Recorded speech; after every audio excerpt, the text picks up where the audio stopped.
Ай, не звяртай на іх цit увагі, няхай плявузгаюць злыдні. Дык вось гэты аграном мне тады і будзець гаварыць. Баішся, дядька, што абрэзку зробім, што раскулачым? А чаго мне баяцца? Я ж не кулак. А хто ж ты тады, ласкавы пане? У цябе ж 42 дзесяціны. Я просто гаспадар. Не, дядька, не дуры, ты кулак. О, так вы хутка ўсіх гаспадароў кулакамі аббрэшаце. А кулаком жа газета пісала. Лічыцца не той, у каго ёсць зямля, многа жывёлы, а той, хто скарыстоўваюць непрацоўныя даходы. А я ж са свайго мазаля жыву. Не выдумляй, дядька, абы чаго. Всё роўна абрэжуць. Такі зараз час.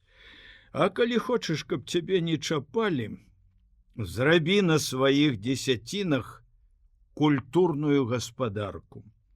Купі сельскагаспадарчыя машыны і прылады, разбі сваю зямлю на шматполля, і тады яна будзе лічыцца культурнаю.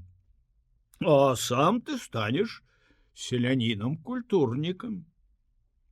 Паслухаўся яго чорта лысага. Купіў. Усё купіў, што ён раіў, купіў малатарню, каранярэзку, канюшы на цёрку, купіў завадскога жарабка племяннога, таго, што зараз растрыгае отец Раман забраў. На шматполле зямлю, як гэта мне не цяжка было, разбіў піхума. Травою, дурань, поле засеяў.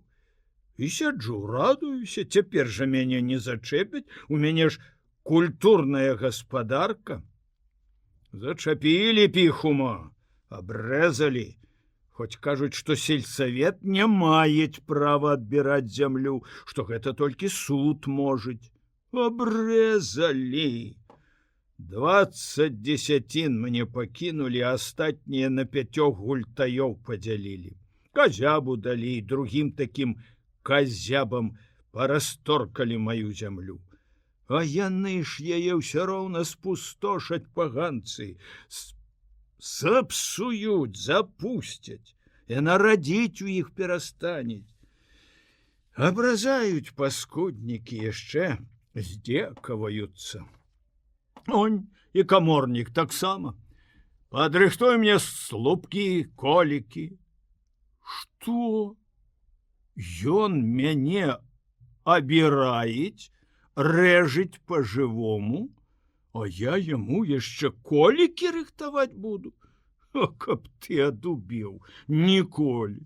Табе надо смаркач, ты і рыхтуй, а я мне парабак. Я гаспадар, і тваімі колікамі займацца мне няма часу. А трэба было турнуць яго з аселішча. Нахабнічаюць, здзекуюцца піхума і цярпі. А вуначка Бохан, дык і з доўбняю пайшоў на каморнікаў. Бохан не я, не сцярпеў, а я доўга цярпеў. І што не рабіў, ніхто і слухаць не хочуць. У дом селяніна пісаў, кажуць, зверніцеся у РВК. У выканкаме быў, у райземе таксама, в міліцыю заходзіў, да акругі дапяў. Всё правильно кажуць, не хадзі болей і не дуры нам галавы, ніхто табе не паможа. Ты кулак. І ўсё тут. Ты кулак, значыць, вінаваты. Значыць, ніхто з табою не пагаворыць, як з чалавекам. Быццам пракляцце якое. А самі яны хто? Можа, святыя? Ого, дай Боже здароўя такім святым. Ці, можа, адбяры крыху? Онь, сам райзем возьми. Як кажуць, і п'ець, і курыць. На яго ўжо колькі не пісалі, а яму хоць бы што. Ты пана клянеш, а ён ад гэтага тлусцеіць, у яго ад гэтага пуза расцець. А я, кажуць, піў і буду піць, быў шарпілам і буду ім. І што ты з ім сделаеш, калі ён са свістуноў? А начальнік міліцыі дужа любіць у ачко гуляць. Як выйграўся добра, грошы сабе забіраюць, а як толькі прайграў, адразу, кажуць, за наган хапаецца. Не чапай такую твою, раз гэтакую мае грошы прыстралю. І ніхто яму па мордзе не дасць. І чысткі ён ніякай не баіцца. Вот жа як яно. Вот жа як яно, ціт, получаецца. Бацька ў яго гарадавым быў, а сын партеец. І ён ні ў чым не вінаваты. А ты вінаваты ва ўсім, хоць і твой бацька і твае дзяды, прадзяды заўсёды зямельку аралі, сеялі на ёй. У міліцыі сучы сын ваўчанё дзяржыць, злоўленыя больш года назад, і ніхто яму дайжа слова не скажыць. Для пацехі жывёліну трымаюць. Але ж воўк ёсць воўк, то курыцу задушыць, то парася, а нядаўна нават вялікую свінню хацеў залупіць, але, на шчасце, яна ўцякла. Ды людзі баяцца ў міліцыю заходзіць, там жа воўк жывець. Звярынец нейкі, а не міліцыя. А яму што? Сам уласць. Што хачу, тое і раблю. І што начальнік міліцыі? Ветеринар. І той хвост кандзібоберам дзяржыць. Пана з сябе выдумаў. Захварэў вунь у Захаркі конь.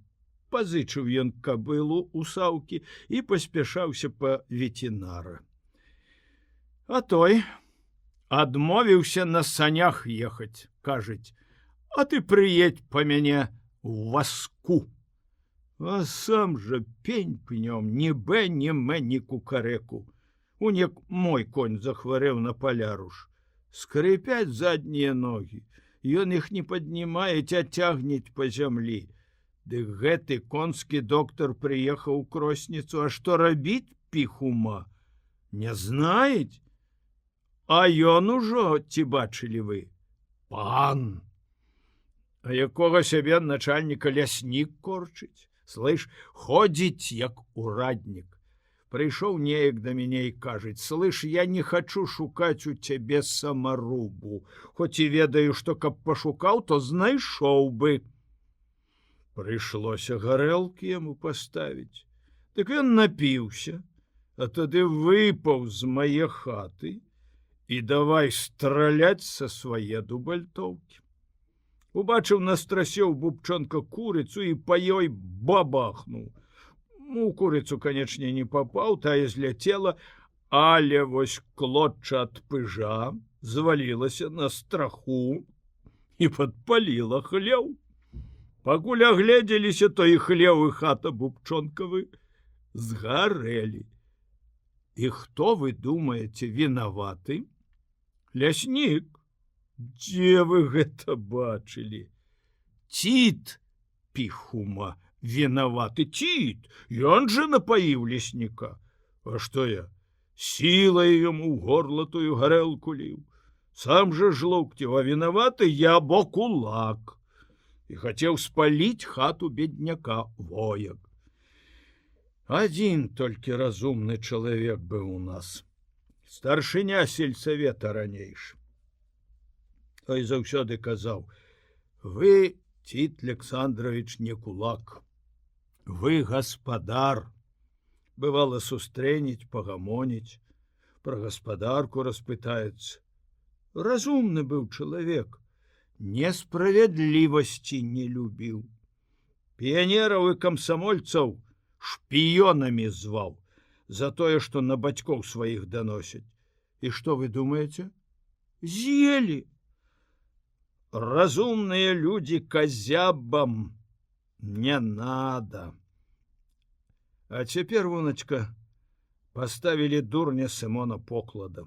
І радыя, як усё роўна царкву абярнулі. І сапло адразу ж да Поклада прыліп, як смоўж.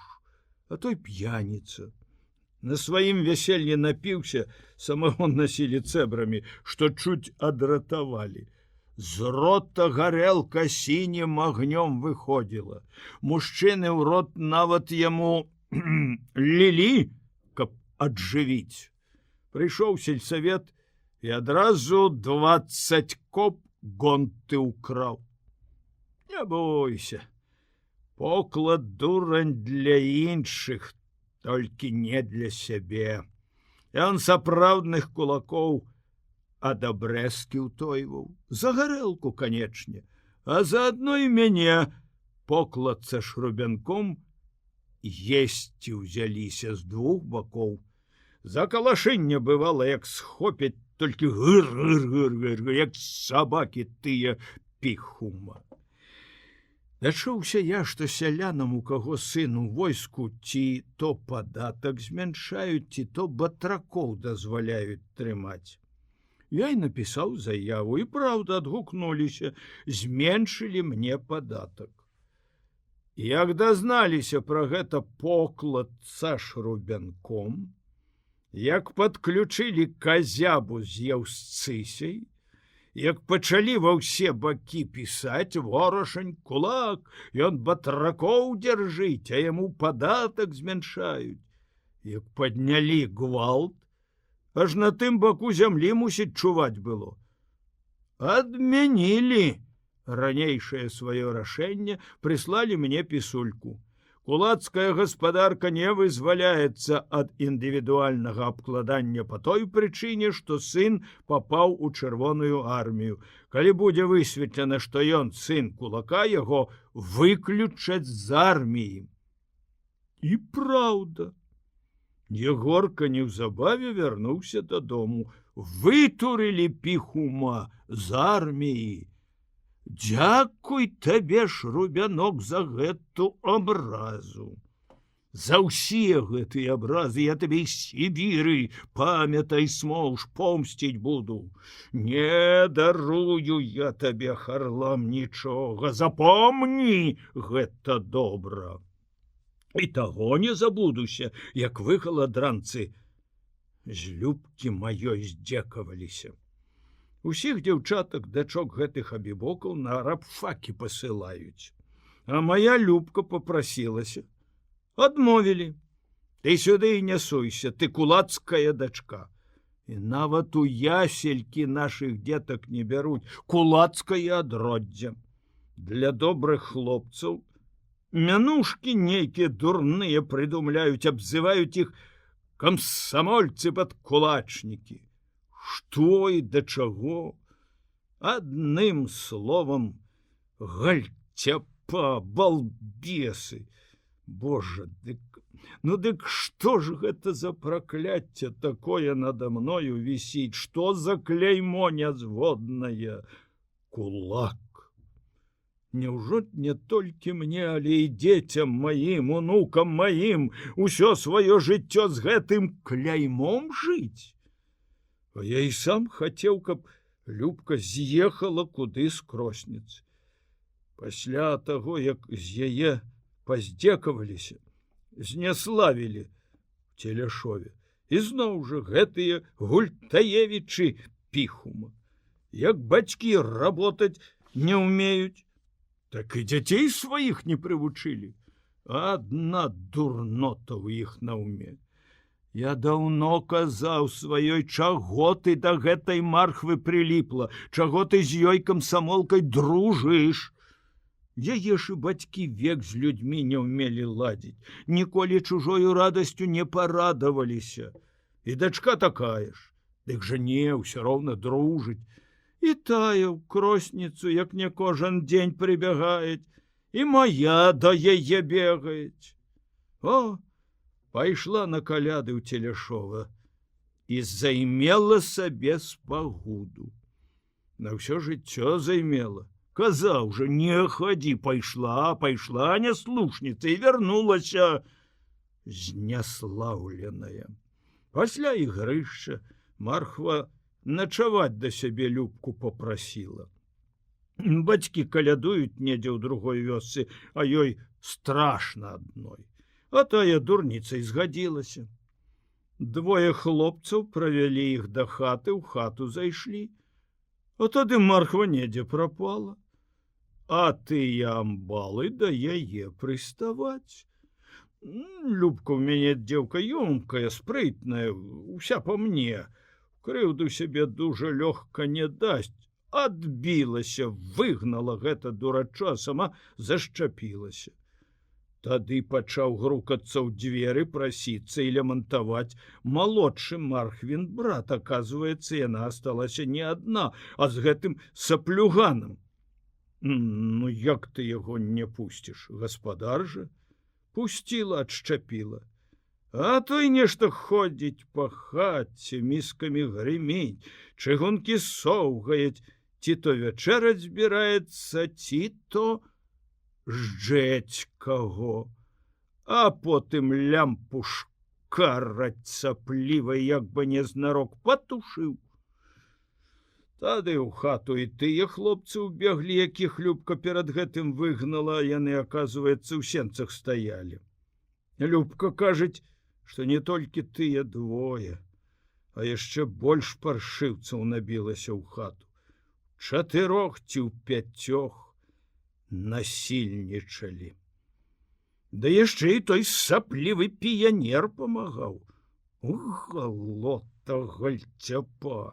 О, каб я тады ведаў! Каб на той час аказаўся ў Целяшове, падсякаў бы ўсім неданоскам галовы.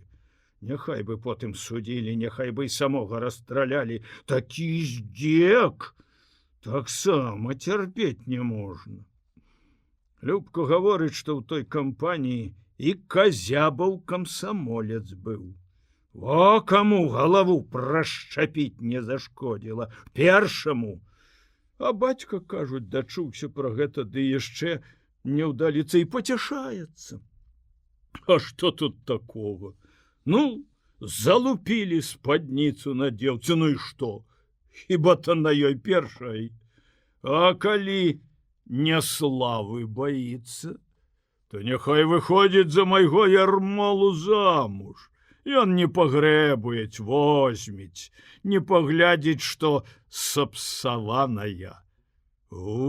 Мерзотнік, недарэка, возьмець, не пагрэбуець. Ну, да он твоё возьмець. Таксама мне сват знайшоўся. Гарчыцы жывой ніколі не бачыў, не ведаюць, што гэта такое. Он на покладавым вяселлі глядзеў на яе тады і кажуць, усе я стравы перапробаваў, гэтай не. Тады, слыш, зачэрпнуў яму поўную лыжку гарчыцы і даець. На, попробуй. Ён цэлую лыжку і злізаў. Доўга маўчаў і не дыхаў. Слёзы коцяцца, а ён не дыхаіць. Калі адышоў крыху, пакруціў галавою, а тады і кажуць, во, бляха, каб знаў, хто такой яды дурной прынёс, ей жа Богу б галаву адарваў. Во, придурок піхума, во, ёлупень, а? Надо мне такі сват і такая сватця? І падумаць, дай жа не магу, каб я ўсцыхся. Это лохудра с моими внуками гулял. Не надо мне, гультаи ваше возьменье. Моя Любка нигде не пропадеть, изняславленная. И она ж, кажу, по мне работящая. Хотя и правда, тут ей не жить было. Кожны б смаркач пальцем торкаў. Я уже думаў яе за Гомель пасылаць да сястры Юстынінай. там бы прыжылася, ніхто б там не знаў пра яе спагуду. Замуж бы выйшла, дзяцей нараджала б і жыла б сабе, як усе. А тут раптам гэта яго Сібір падвярнулася. Не, Юстына, назад да гэтых вурдалакаў, да сапла і поклада, да казябы і яўсцысі нам дарогі няма. Нам трэба ехаць толькі наперад. Загналі нас з табою, Юстына, ў кут, і дарога наша адсюль з Кросніцы толькі ў Сібір. Трррррр! Раптам пачулася зусім блізка, як не над самым вухам. Коні спыніліся, і сустрэчны, на якога нехта так патрабавальна і гучна крыкнуў, і яго Цітаў, а правільней Лявонам у касея конь, які да гэтага спакойна сабе ішоў ціха, і якога Ціт, задумаўшыся, патануўшы ў сваіх клопатах, нават не трывожыў ні лейцамі, ні пугай. Зараз снег зазяў яшчэ болей, за гэты час хмары разышліся, і на блакітным амаль вясеннім небе з'явілася сонца, снежынкі скрыліся, і на белай чыстай прасторы аснежаных палёў самі сабой вспыхвалі яркія, як асколкі шкла іскры, яны непрыемна халадзілі вочы, балюча калоліся. Што гэта ты, Ціта, глух ці што? Крычу, каб дарогу даў, а ён і не чуюць. Мяне з палазні спіхнуў, уцэла ехаць змусіў. Дык а хто ж каму дарогу уступаць вінен? Ты ж парожні едзеш, ты уступай. Ціт, падняўшы вочы, крыху атросшыся ад сваіх цяжкіх думак, пазнаў Гаўрылу рыжанькага з дзяднёў, што ў повен рост стаяў, як на парадзе ў санях. А дзе ж ты свой груз падзеў, што парожні рыпіш, а? А там, мусіць, куды і ты свой вязеш, на станцыі? А чаму ты адзін? Хіба на адны сані можна ўсё забраць? Канечне, не. Мужчыны разгрузіліся раней дадому паехалі. Ты хіба іх не сустрэў? Не сустрэў, адказаў Ворашань, але сам усумніўся, можа, яны праехалі, пакуль ён сядзеў, задумаўшыся. А куды ты, Ціт, сам далёка сабраўся? Спытаўся рыжанькі. У Сібір, Гаўрыла, у Сібір? А што ты там у тым Сібіры забыўся? Ты думаеш, там золото лопатою грэсці будзеш? Дудкі, і там работать надо. Мяне работай не спужаеш, абы добрыя людзі былі. А тут што, дрэнныя? І тут добрыя. А ты думаеш, там дрэнных няма? Всякія людзі і тут, і там ёсцека. Свет, Ворашань, такі. Гэтыя ўжо мне плеш, Гаўрыла, пераелі. А тых я яшчэ не знаю. Пазнаёмішся. І на станцыі нават. Я ж туды вот толькі што да Марада завёз. З Набарадам мне знаёміцца не надо. З Ігнатам мы яшчэ, як маладымі былі, за аднымі дзеўкамі бегалі. Хорошыя да Марады людзі, а што? І яны перасяляюцца? Ага, можа, вы якраз да аднаго пня і едзеце. Хорошыя людзі, кажаш. А хорошым людзям жа заўсёды не вязло. Это у нягоднікаў все чыста, лёгка і гладка получаецца. А добрым мучыцца наканавана. Яшчэ людзі і да той Сібіры не даехалі, а ўжо намучыліся. Не давядзі ты Бог. І ўсё гэтыя бюракраты няшчасныя, каб на іх пярун. У райвыканкаме Ігнату выпісалі дакументы на льготны праезд да станцыі Карталы. Ну, Ігнат забраў свае рэчы, падрадзіў коней, згрузіў свае рэчы на сані і прыехаў на станцыю. За 40 вёрст. А тут і пачалося. Начальнік станцыі доўга глядзеў на Ігнатавы дакументы, круціў іх і так і гэтак пераварочваў і чытаў, а пасля аддаў зноў Ігнату. Яны несапраўдныя. Як гэта несапраўдныя?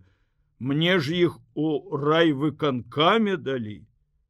Я не знаю, дзе табе іх далі, але яны несапраўдныя. Я гэта добра ведаю.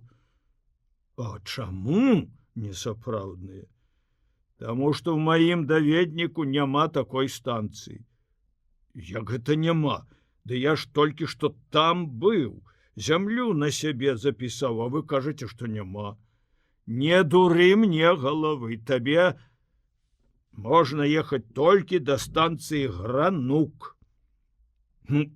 Дык дайце мне тады білеты хоць да таго Гранука. Не магу, бо дакументы твае выпісаны да Карталоў. Дык а што ж мне цяпер рабіць? А што хочаш? Это ўжо не мой клопат. Дык а што? Ігнат ужо быў там, ездзіў у Сібір раней. А як жа з'ездзіў? На Урал з'ездзіў і нават зямлю на сябе запісаў. Не, да Марат проста так тпруці не паедзець. І тут ён думаў, ужо ніякіх клопатаў не будзець. Ажно загвоздка получылася. Пагаварылі яны, пагаварылі з жонкаю. Што рабіць? Назад рэчы з намі адпраўляць у дзядні ці тут выгружаць? Думалі і рашылі, што лепей іх згрузіць тут на станцыі на снег і мароз, чым ехаць дамоў, разгружаць, затым прасіць коней, зноў грузіць і зноў везці сюды. Так і вывалілі ўсё на снег. Ігнат у раён паехаў праўду шукаць, а жонка з дзецьмі за рэчамі назірае і ў пачакальні грэецца.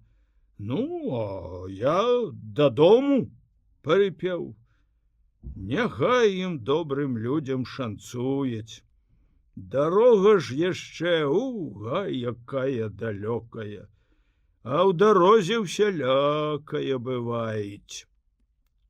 Там, кажуць, і забіваюць, а часцей толькі грошы забіраюць, а саміх адпускаюць.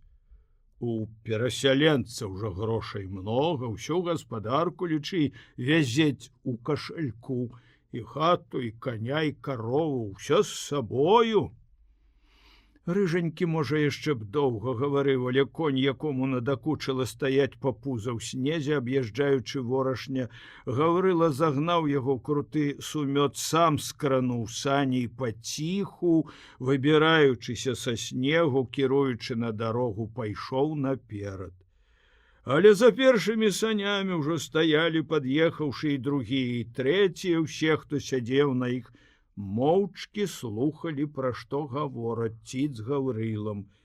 І каню зноў даводзілася адварочваць ад дарогі у самы глыбокі снег, каб аб'ехаць гэты абоз, што стаяў на палазні.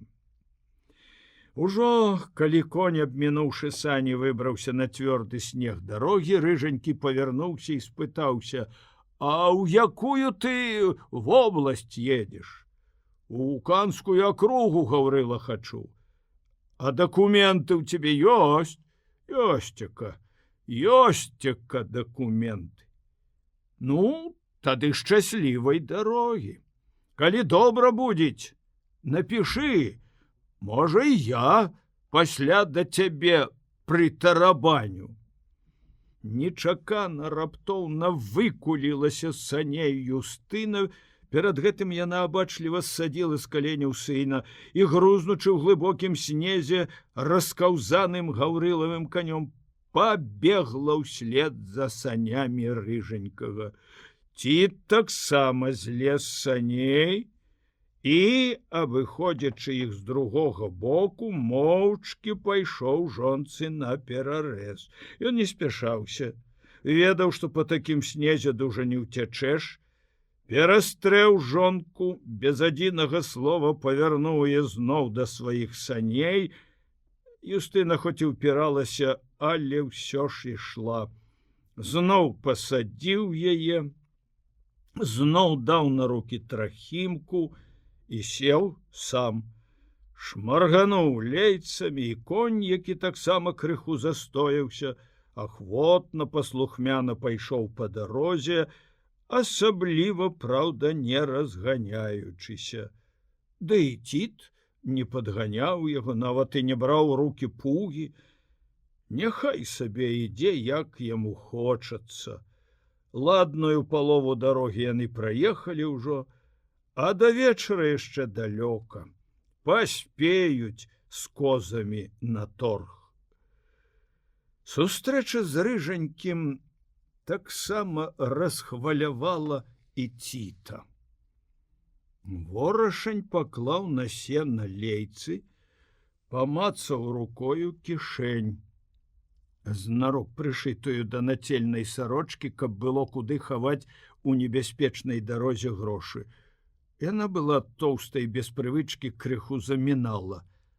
А што ж у Сібіры ўсё давядзецца купляць? І таму грошы там, ой, як будуць патрэбны.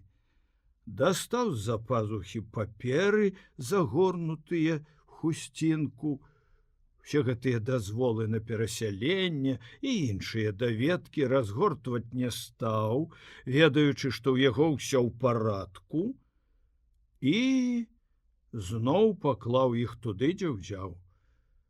Не, ў яго з усімі гэтымі паперамі парадак. Ён, здаецца, ўсё прадугледзеў. Не тое, што Ігнат, але ж Ігнату, мусіць, здавалася, што ў яго ўсё як і трэба. А прыехаў бач на станцыю, а там і пачалося. І гэта піхума не так, і тое не гэтак. Да Марат нават, бачыш, з'ездзіў туды, ў Сібір, запісаў на сябе зямлю. Это ж не тое, што ён сам, як з завязанымі вачамі едзіць. Нідзе не быў, нічога не ведаюць. Праўда, пра Урал, куды Ігнат пераязджаюць, ён і сам чытаў у газетах. Нават выразаў тыя заметкі з сабою вязець. Там 2 акругі адкрылі для перасялення, Троіцкую і Ірбіцкую. В адной з іх ён ніколі б не згадзіўся жыць. Там і снегу, і дажджоў мала, рэчак амаль няма. Толькі Урал, ды яшчэ нейкае дзіўнае, не выгаварыць «ю». Абедзве пішуць, у брод перайсці можна ў любым месцы. Меншыя рэчачкі ўсе перасыхаюць, вада ўлетку толькі ў вірах астаецца. Станіцы вялікія, па 500 двароў, і паселішчы рэдкія. Людзі адно з рыбалоўства і палявання жывуць. А ва Ірбіцкай вобласці, здаецца, яму б ужо і спадабалася. Там участкі наразаюць в лясістай зоне. Рэчак много, клімат, праўда, суровы, зіма доўгая, марозная, холодная, лета спякотнае, але так жа, здаецца, па ўсёй Сібіры. У жніўні ўжо замаразкі, глеба бедная, але ж буйны спелы лес усюды. У лясах густая трава па пояс чалавеку. Гатовых лёгкіх для распрацоўкі плошчаў няма, і самае цяжкае для перасяленца высечы тайгу, расчысціць зямлю падворывай пакосы. Цяжка будзе і да Мараду, але ж Ігнат гаспадар сапраўдны, а гаспадару нічого не страшна. Работа такім не ў навіну. Толькі бачыш, і яму піхума дапяклі. І ён ужо цярпець не змог, калі ў Сібір выбраўся. У яго ж зямлі болей было, чым у мяне, намнога болей. Нават маёнтак свой меў. Спачатку адабралі ўсё, калектыўную гаспадарку на яго зямлі зрабілі, а пасля, здаецца, у 23-м годзе. Зноў вярнулі ўсё Ігнату і нейкую нават ахоўную грамату яму сам наркамзем даў. Маўляў, яго гаспадарка мае даследча-паказальнае значэнне, нават навуковае, а сам Ігнат лічыцца не селянінам, а вучоным даследчыкам. Праўда, в апошні час Дамарад больш увагі звяртаў на развядзенне міртаў і пальмаў у сваіх аранжарэях, чым на садоўніцтва. А што? За міртамі і пальмамі да яго яўрэі з усёй акругі прыязджалі. Добра плацілі падчас сваіх святаў, дык ён і займаўся імі. Канечне, мірты, пальмы, даход вялікі Ігнату давалі. А што з тых яблыкаў на едку? Всё роўно пагніюць, ці скаціне скорміш. Потым, праўда, пачалі і да Ігната чапляцца. І ахоўная грамата ўжо не памагала. То ён беднякоў скарыстоўвае толькі за хлеб, за расаду, за сажанцы, то ён увогуле эксплуататар, крывапійца, жываглот. А пасля і яго піхума, як усіх гаспадароў, абрэзалі. Пакінулі яму той зямлі столькі, колькі і гультаям. Вось ён і абразіўся, ой, навастрыў лыжы на Сібір. Божа, каму гэта надо, каб селянін, які хочуць работаць на сваёй зямлі, жыць як чалавек, так мучыўся, пакутаваў і гараваў. А што ў той Сібіры чакаюць іх? Ігнат жа хоць з'ездзіў туды, мусіць, знае, што і як. А ён жа, дык зусім у цёмную едзець. Нічога не знаюць, нічога не ведаюць, нідзе не быў, нічога не видзеў. Сабраўся, прадаўся і паехаў. Смелы ты чалавек, Тит. А чаму смелы? Руки ў мяне ёсць.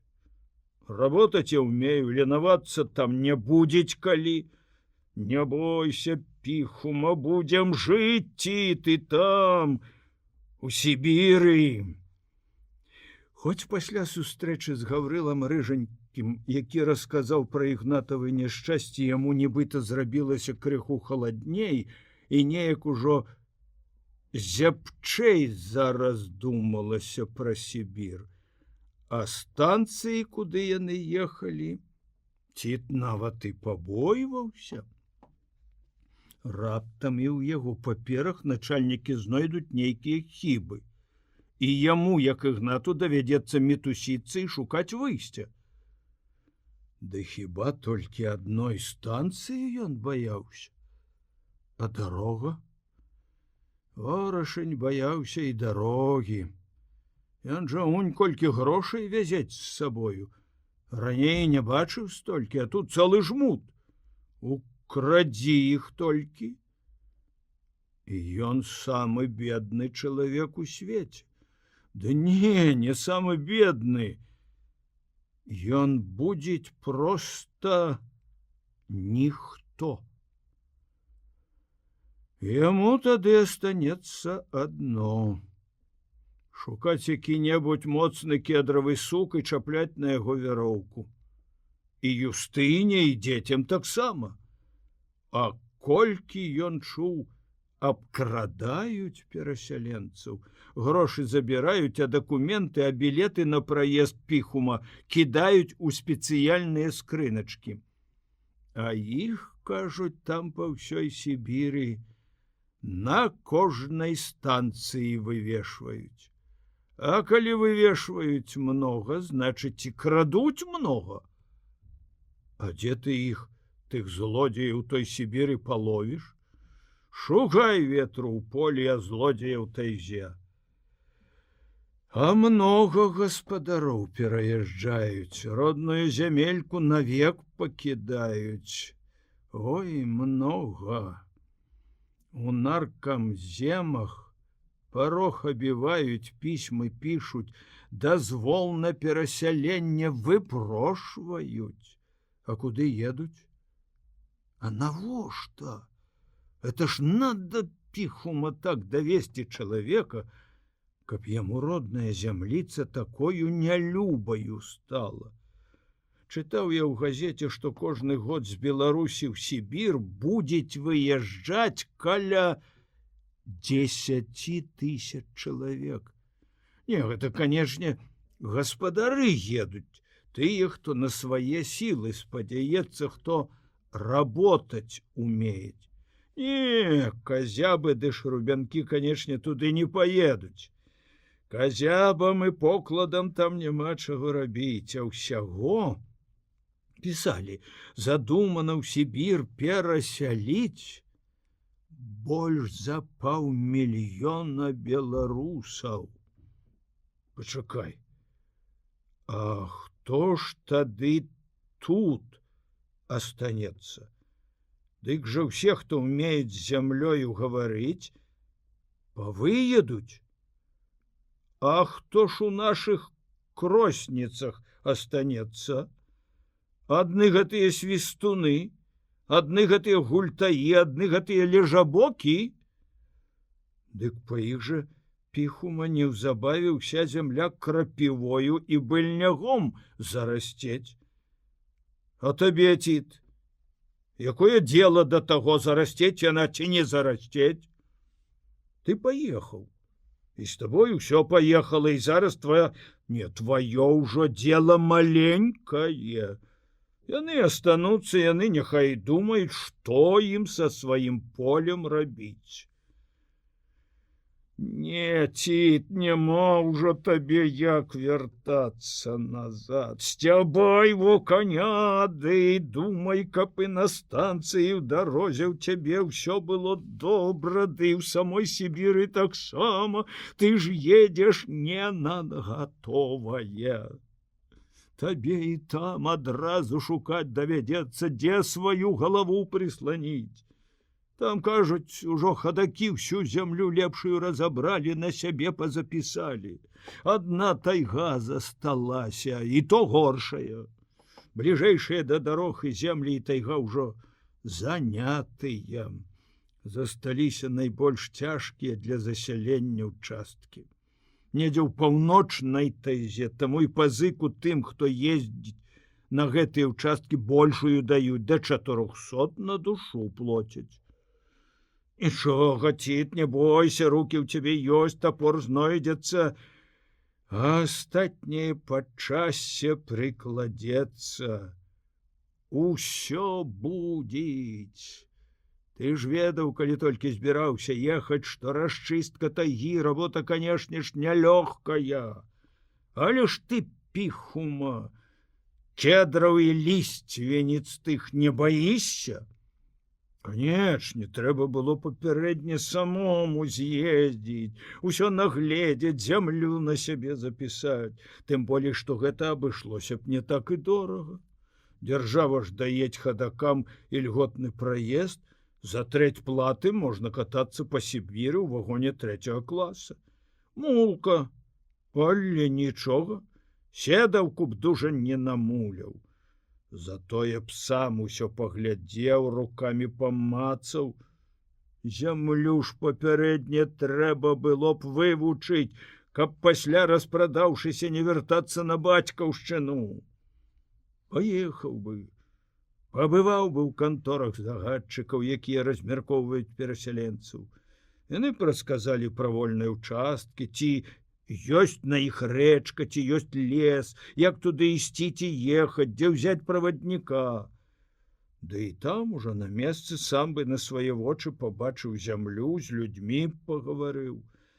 Мясцовых бы аграномаў распытаў пра умовы, з перасяленцамі, якія раней прыехалі, словам бы другім перакінуўся.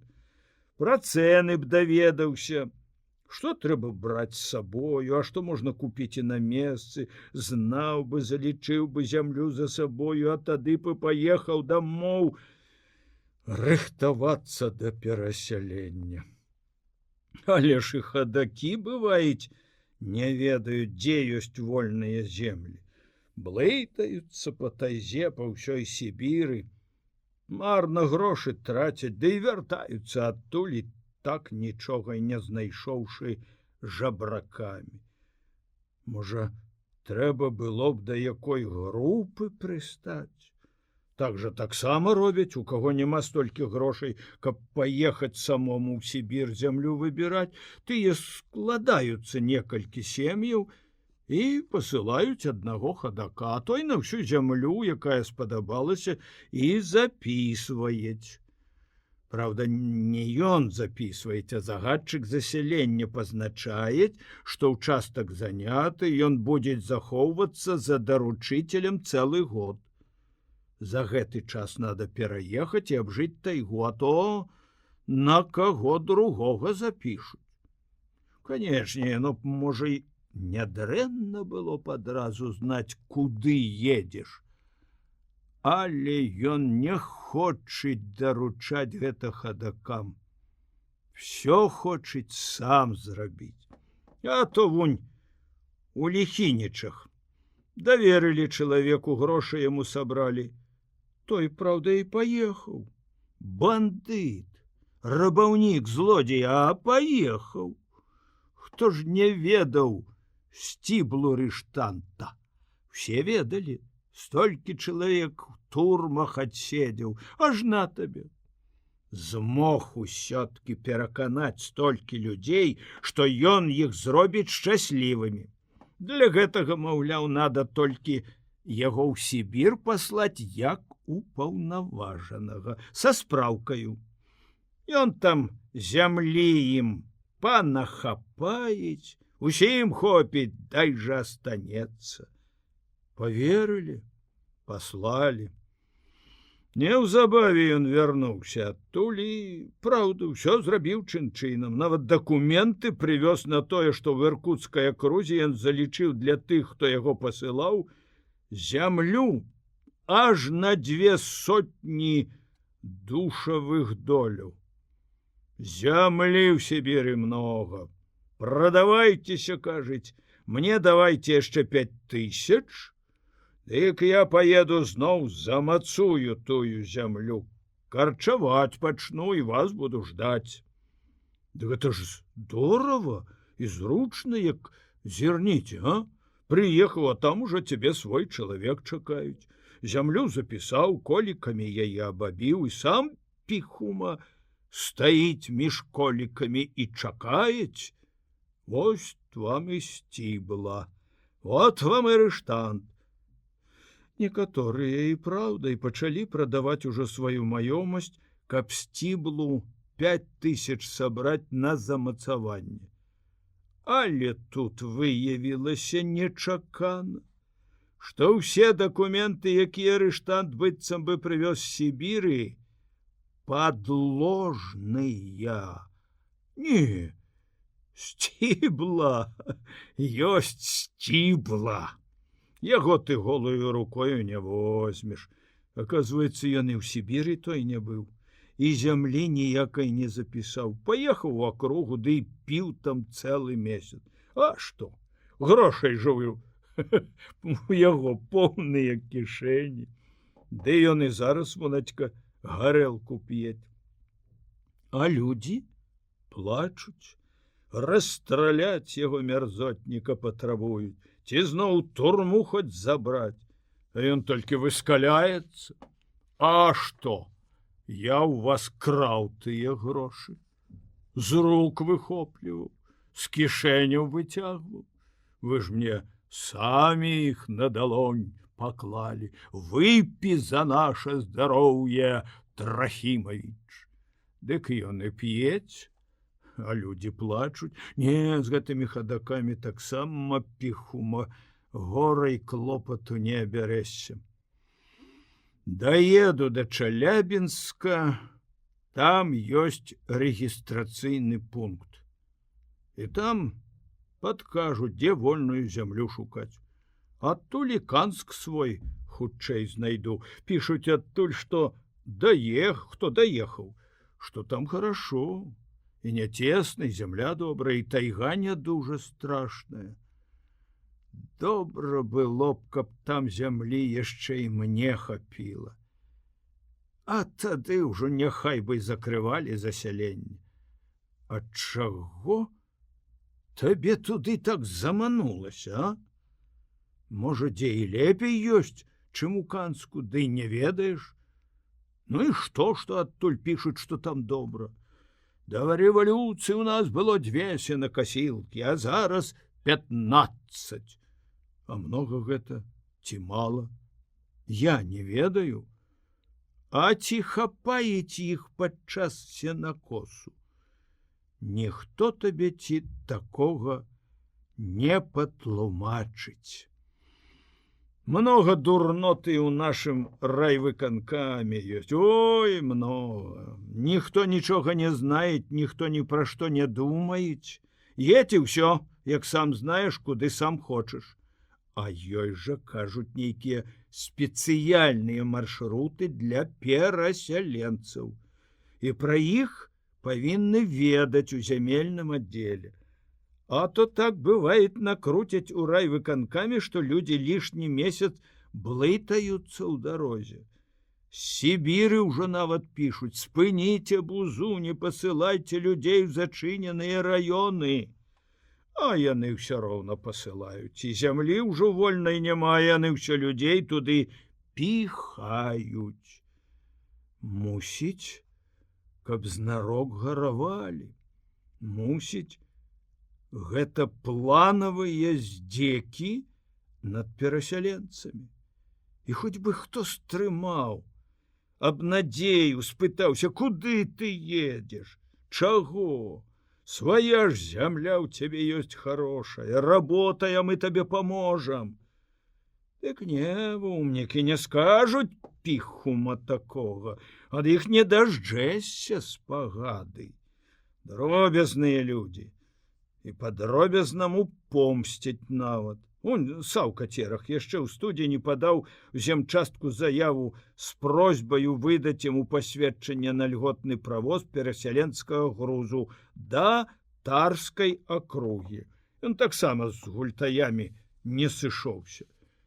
І да сёння ўсё жджэць дазволу. А ўсё таму, што ён некалі на райвыканкам пісаў. Скардзіўся, што яму няўдобіцу ў падатак запісалі. А он Лявона Мукасея, дык і ўвогуле нікуды не пускаюць. Мяне вязець, а сам паехаць не можуць. Хоць ён сам і ў Сюбір з'ездзіў, і зямлю там у Абанскім раёне запісаў на сябе, і дакумент на гэта маюць. А райвыканкам яму адмовіў. І на той падставе, што ён самаволец. Сам паехаў, яго ніхто не пасылаў. Колькі самавольцаў ехала, і ўсё добра. А як Мукасей папаўся, трымай яго за крысо, каб не ўцёк у тую Сібір. А прычына простая. Не тое, што ён самаволец, а тое, што на перавыбарах заявіў адвод аднаму з кандыдатаў, якіх выстаўляў сам старшыня райвыканкама. Не, голубок, мы табе пакажам, як сваю думку мець. Не, мы тебе в оглоблі поставім, у баране рог скрутим. І будзеш ісці праменька, і тузацца не захочаш. Іш, якія помслівыя партейцы піхума. Слова свайго не дадуць сказаць, все падтаквай ім, все гавары так, як яны хочуць. Ага, нарабіла гэтае перасяленне людзям клопату. Это ж столькі хвалявання. столькі турбот. А чаго ж мы шукаем, калі ў нас усё ёсць? А куды ж мы рвёмся, калі родная зямля сама просіць у нас помачы? Куды бяжым? Куды, піхума, уцякаем і навошта? І ці наша ў гэтым ахвот? Божа мой, чаму ж на сваёй зямлі нам не даюць жыць так, як мы хочам? Хадакі, канечне, добра, з хадакамі яно лепш. Але ж і з імі не зусім спакойна, гаспадару. Некаторыя перасяленцы дык увогуле разумна робяць. Не ўсе адразу едуць. Спачатку едуць самыя моцныя мужчыны. Там яны лесу на ўсю будоўлю нарыхтуюць, а то што-небудзь і пабудуюць ужо. Коней купяць, інвентар сякі такі прыдбаюць, расчысцяць і ўзаруць, якую змогуць плошчу. Яны ж таксама, во, як і я, зімою едуць, каб вясной ужо трошку і засеяцца. А сем'і дома пакуль застаюцца. Яны сваё поле дома засеюць, і ўраджай з яго здымуць і прададуць, і грошы атрымаюць. А тады ўжо можна і да мужчыну тую Сібір ехаць. Ага, піхума, пакутуець гэты чалавек і ўсё думает, што яму скора лепей станець. Бяжыць наперад, верыць, што там яго нешта лепшае чакаюць. А таго шчасця наперадзе ўсё няма і няма. Можа, яго і ўвогуле нідзе няма гэтага шчасця. Я, прыкладам, быў бы шчаслівы, каб мне не шкодзілі работаць на зямлі. Я люблю работаць, араць люблю, сеять люблю, жаць люблю, малаціць люблю, гной вазіць люблю. Як пахнець гной люблю. Некаторыя насы вернуць, а я люблю. Дайце мне рабіць на маёй зямлі тое, што я сам хачу, і я шчаслівы буду. Дайце мне рабіць тое, што я хачу і умею. Працаваць не даюць. Як толькі ўбачыць, што ў мяне получаецца, з усіх бакоў, піхума, кідаюцца і як за штаны не хватаюць галадранцы. Гыр, гыр, гыр. Ну, чаго яны так, а? Злыя, зайздросныя, не хочуць, каб у мяне получалася? Не хочуць, каб я быў шчаслівы? Не, што не кажыце, ёсць у чалавеку нешта дужа брыдкае, цёмнае. Яно, мусіць, з зайздрасці пачынаецца. А ў таго яблык у садзе большы, а ў таго хата лепшая. Дык а хто табе не даець? Пасадзі лепшую яблыню, пастаў і ты лепшую хату. Дык жа не, сабе ён хату ставіць не хочуць, бо ведаеш, што гэта цяжка, што папацець і пакрахтаць давядзецца. Але ж і табе ў тваёй хаце жыць таксама не дасць. Всё будзець рабіць, каб яна ці згарэла, ці каб яе ў цябе адабралі, або падпаліць, або адсудзіць. Свістуны, піхума! Ох, якая для іх радасць, калі яны бачаць, што чалавек пакутуець. Якія яны шчаслівыя тады, калі іншаму чалавеку дрэнна, чужыя пакуты для іх за радасць. А чалавек жа не для пакут радзіўся. Нашто яны чалавеку? Не, гэта мусіць адзінае, што чалавеку не надо. Пакуты Чалавек сам сабе прыдумаў. Ад Бога гэтага не было. Няхай жыве ці радуецца чалавек, казаў Бог. Не, пакуты наш лішні цяжар, хаця няправда. Надо піхума пакуты чалавеку, каб чалавек чалавекам станавіўся. З пакутамі ён радавацца будзе больш. Кожнай дробязі будзець рады. Кажаш, надо пакуты, а сам уцякаеш ад іх. Пакутаваў бы на сваёй роднай зямлі, дык жа не, едзеш некуды, шукаеш нечага. А ты думаеш, там табе лепей будзець? Ты думаеш, там табе волю дадуць? Думаеш, здзекавацца перастануць? Думаеш, там вот таких харламаў шрубянкоў няма, казябаў не будзець? Усюды яны ёсць, і нікуды ты ад іх не дзенешся. І ўцякай, ці не ўцякай, не ўцячэш. Казябы і шрубянкі вечныя, яны усюды ёсць. Мусіць, для нейкай дурной раўнавагі Бог іх прыдумаў.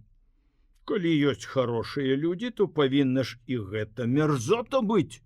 Калі ёсць чалавек, які ўмее ці любіць работаць, то надо, каб быў і той, хто нічога і не ўмеюць, і не хочуць рабіць. Адно толькі зайздросціць. Раўнавага. Але ж навошта чалавеку гэтая неразумная раўнавага? Дык уцякаеш ты, ціт, ад соплаў гэтых, а яны, казябы, шрубянкі ды яўсцысі, цябе ўжо там, куды ты спяшаешся, чакаюць. Не, канешне ж, не яны самі, а такія ж прыдуркі, як і гэтыя бэлтухі. Чакаюць і радуюцца. Ага, ён хутка прыедзець. Ўжо адвядзём душу, наздзекаваемся, а? І тут у Кросніцы таксама піхума радуюцца. А чаму ж ім, гультаям, не радавацца? Усё ім цітава засталося. І сад застаўся. Такі сад. Хацеў высекчы, дык сказалі, нельга, не руш. Судом прыгразілі, турмою. Так і застаўся, ціт, твой сад без гаспадара. І зямля твоя засталася. Паехаў сам, і за табою ўсё паехала. Толькі і твайго, што на санях. Я пытаўся, ці можна вярнуцца з тае Сібіры назад на сваю зямлю, калі там не ўжывешся, калі не спадабаецца. Вяртайся, кажуць. Але ўжо не на сваю зямлю. Твою зямлю мы раздадзім, ты ўжо на яе не будзеш мець права, як паедзеш. Вонацька акруговая зямельная камісія ўжо і рашэнне на твою зямлю падрыхтавала перадаць яе малазямельным сялянам. Казябу перадаць, шрубянку перадаць, суконцы перадаць. Што? Што? Маю зямлю? Гальцяпе? Каб яны яе спустошылі? Каб яна ў іх здзічэла? Не аддам, не паеду. Спачатку яму нават здалося, што закрычаў ён сам. але схамянуўшыся зразумеў, што па ваўчынаму вые Юстына. Ён не паспеў схапіць яе за руку. Яна зноў выкулілася з саней, цягнула за сабой Трахімку, але Тіт здолеў яго ўтрымаць на возе, хутенька падхапілася і зноў цэла па снезе, тонучы, як нядаўна в прыдарожных сумётах, галосячы, абмінаючы сані, кінулася бегчы назад дадому. Жончын плач нібыта разадраў яму павекі. Дагэтуль Тіт ехаў як з заплюшчанымі вачыма. Нічога не бачыў вакол сябе, і яго зараз асляпіла сонца, якое хоць і было ўжо на захадзе, свяціла ярка і шчодра. І воршань, быццам упершыню, убачыў усю светлату непарушнага снегу. Убачыў, як чыста і бела ў полі, як ззяюць навокал некранутыя і, здавалася, адвечныя сумёты, як усё роўна кожны промень у бялюткіх снежных гурбах. Кожны промень знаходзіў менавіта сваю сняжынку і выкрасаў з яе халодную і вусцішную, як нязведаная дарога, іскру. Зусім ужо блізка была станцыя, над яе прыземістымі будынкамі высока ўзвышалася воданапорная вежа з белаю халоднаю шапкаю снегу на ёй. Ну, піхума! Прарэзліва аж здрыгануўся Трахімка, крыкнуў на коня Тіт, і тут жа завыў яшчэ больш па-ваўчынаму, чым Юстына. З усёй рукі ворашань уліў пугі каню. І той, звыкшы ўжо, што яго ніхто не чапае, не торгае, ад першага ж падхлёсту пугай упудзіўся, пабег, як не ў галоп, а Тіт, устаўшы на санях у повен рост. Раз'юшана, разлютавана ўсё сцябаў і сцябаў яго. У сваёй злосці ён спачатку не заўважыў, што конь чамусьці паварочвае ўлева, закручвае назад, нібы спяшае за Юстынаю, а як заўважыў, зразумеў, што ляйчына звалілася з воза і трапіла пад полас. Нагнуўшыся, стаўшы ў санях на калені, ён выбраў з яе з-пад полаза, але разварочваць коня не стаў. А ўтрапёны, як звар'яцелы, ўсё сцябаў яго пугаю, нібыта спяшаўся дагнаць Юстыну. Спалохана кінуўся яму на перарэз Лявон, закрычаў: «Што ты робіш, псіхапат? Аглоблі паламаеш, коня заб'еш!» Але, убачыўшы перакошаны ў нейкім адчаі, у нейкай нечалавечай злосці, Тітаў твар саступіў яму дарогу. Тіт дагнаў Юстыну, тая ўзялася за аглоблю і бегла зараз побач з канём. Ворашань раз'юшана, не шкадуючы ні коня, ні жонкі, сцябаў іх абаіх. То па кані, то па Юстыне. Але яна, замест таго, каб уцякаць ад пугі ці плакаць ад болю, шчасліва, як вар'ятка, смяялася. Мужчыны, сабраўшыся ў гурт, крыху пастаялі, пагаманілі, чакалі, што Тіт урэшце апамятаецца, пасадзіць жонку на сані, паверне коня і, супакоіўшыся, зноў выедзе на дарогу, што прастуе да станцыі, да якой ужо было рукою падаць. Але, убачыўшы, што ён нават і не думае гэта рабіць, а ўсё спяшаецца і спяшаецца, каб хутчэй, мусіць, знікла з вачэй ненавісная яму зараз станцыйная вежа, разышліся да саней і паціху спакойна пачалі разварочваць у другі бок і іх. Ціт назад не азіраўся, быццам яго і не цікавіла, едуць за ім астатнія ці не едуць. Ён усё яшчэ сцябаў і сцябаў коня.